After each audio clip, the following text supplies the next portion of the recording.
3월 9일 월요일. 환경을 탓하지 마십시오.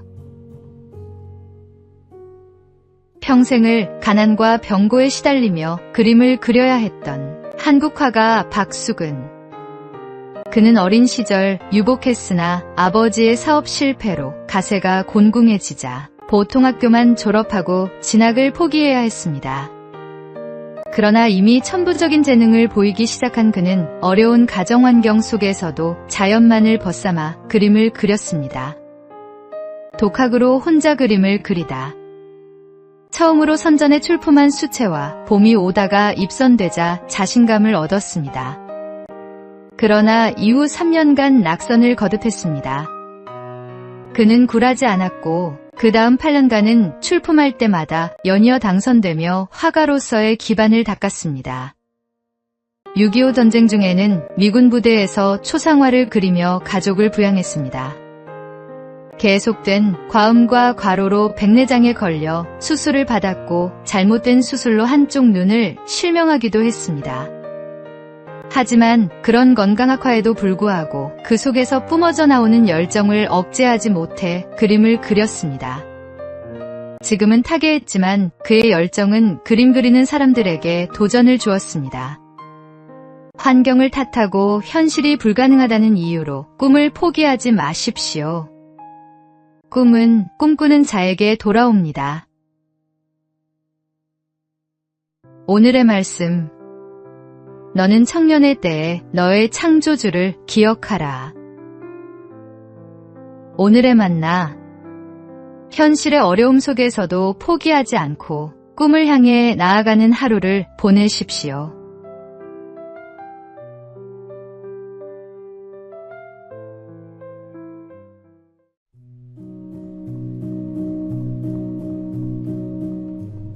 (3월 10일) 화요일.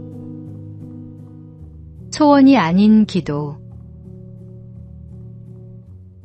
어릴 적 주말 아침이면 TV에서 디즈니 만화를 챙겨봤습니다. 백설공주나 신데렐라도 좋았지만 무엇이든 소원을 들어주던 램프의 요정 지니가 특히 인상 깊었습니다. 모래바람이 부는 사막 어딘가에 그가 실제로 살고 있을 거라 믿으며 집에 있던 주전자를 문질러 보기도 했습니다. 얼마 전 지니를 각색한 드라마를 보며 스스로에게 질문했습니다. 지금 내 앞에 지니가 나타나 3가지 소원을 묻는다면 무엇을 말할까? 어린 시절처럼 가벼운 소망은 떠오르지 않았습니다. 대신 명료하고 절실한 바람들이 떠올랐습니다. 전쟁과 폭력이 멈추는 세상, 기후 위기가 멈추는 지구, 그리고 주어진 생을 잘 살아내는 것. 문득 깨달았습니다. 이렇게 명료하고 간절한 바람을 성경은 소원이 아니라 기도라 부른다는 사실을. 소원은 이루어지길 기다리는 것이지만 기도는 그 바람에 합당한 삶으로 나를 이끄는 부르심입니다. 기도는 즉시 이루어지는 기적이 아니라 살아가는 동안 수없이 다짐하며 포기하지 않고 실천하는 간절함입니다. 소원을 들어줄 지니를 기다리기보다 오늘도 그 기도를 따라 살아가기로 합니다. 하나님께서는 우리의 기도를 들으시고 그 기도에 합당한 사람으로 우리를 빚어가시기 때문입니다. 오늘의 말씀. 쉬지 말고 기도하라. 오늘의 만나. 오늘 하루 기도의 응답을 기다리기보다 기도에 합당한 삶으로 응답하십시오.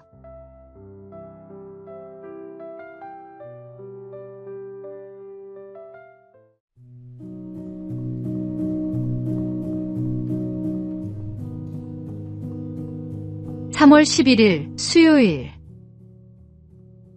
체면보다 진실.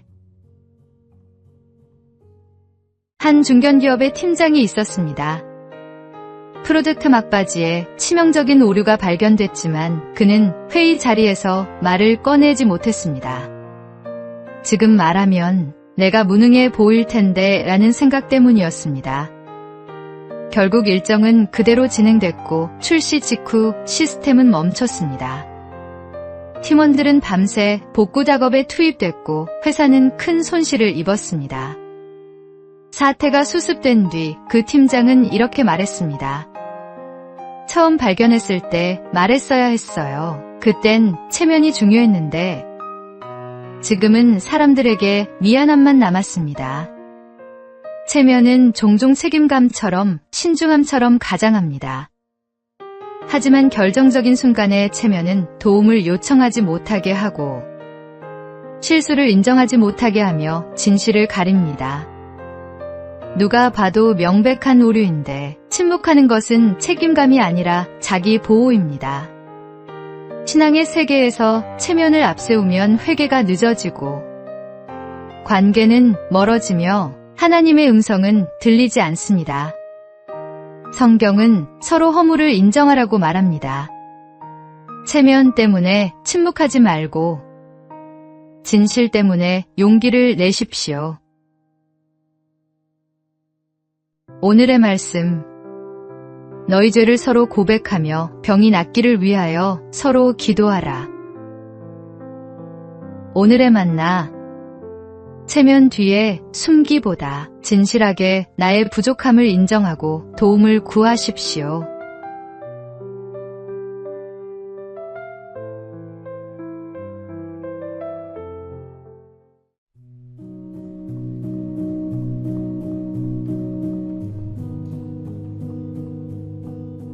(3월 12일) 목요일. 얼굴 없는 이웃.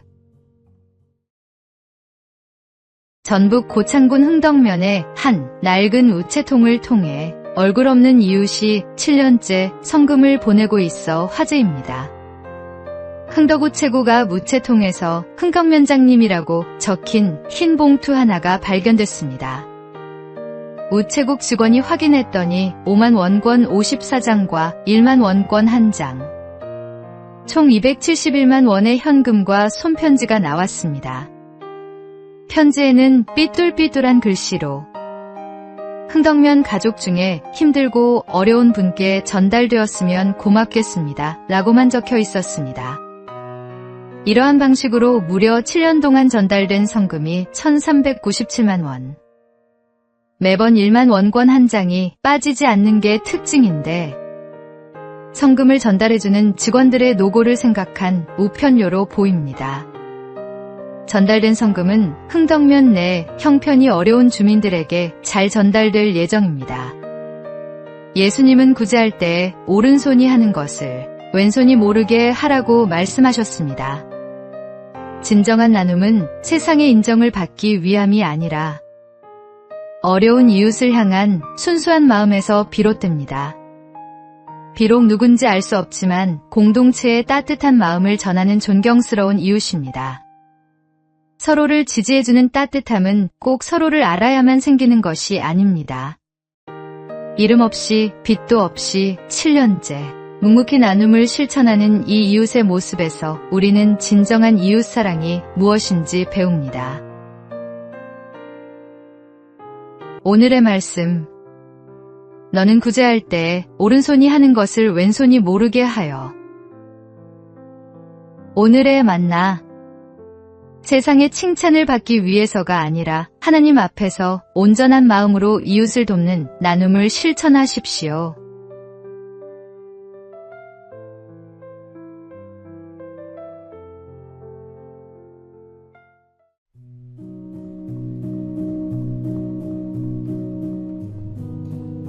(3월 13일) 금요일. 틀린 것이 아니라 다를 뿐. 배우 차인표와 신혜라는 여러 인터뷰와 간증 자리에서 결혼과 가정에 대해 공통된 이야기를 반복해왔습니다. 두 사람은 사랑이 없어서가 아니라 사랑을 표현하고 느끼는 방식이 서로 다를 수 있다는 사실을 결혼 생활을 통해 배워가고 있다고 말합니다. 차인표는 한 방송에서 사람마다 사랑을 표현하는 방식이 다르다고 했습니다. 누군가는 말로 표현하길 원하고 누군가는 행동과 책임으로 사랑을 전한다는 것입니다. 신혜라 역시 가정은 서로를 바꾸는 곳이 아니라 이해해가는 공간이며 배우자를 통해 자신이 얼마나 다른 존재인지를 배우게 된다고 말해왔습니다. 이 부부가 공통으로 강조하는 것은 한 가지입니다.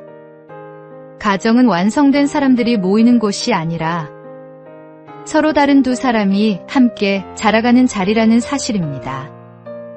그래서 우리가 옳으냐, 상대가 틀렸느냐를 묻기보다 이 사람은 어떤 방식으로 사랑을 느끼는가를 계속 배워가야 한다고 말합니다. 행복은 생각보다 거창한 데서 오지 않습니다.